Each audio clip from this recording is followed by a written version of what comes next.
الرحمن الرحيم. اليوم راح نتكلم عن علبة مايونيز جودي. كثير من الناس يجهل محتويات هذه العلبة. تم وضع العلبة في الفريزر حتى تجمدت تماما. بعد كذا تم وضعها في الثلاجة العادية، والمفاجأة الأكبر شوفوا كمية الزيت. قبل ما نوريكم كمية الزيت، هذا تاريخ الصلاحية.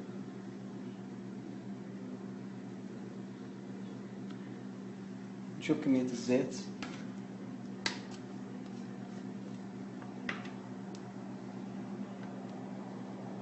الموجودة بعد ما راح مفعول الثلج، ما يقارب لتر من الزيت، وهذا المتبقي من محتويات المايونيز. هذا الزيت. أتمنى يوصل المقطع هذا لأكبر شريحة ممكنة من المجتمع حتى يعرف الكثير أضرار الزيت المتراكمة داخل هذه العلبة، وأتمنى لكم الصحة والعافية. شكرا.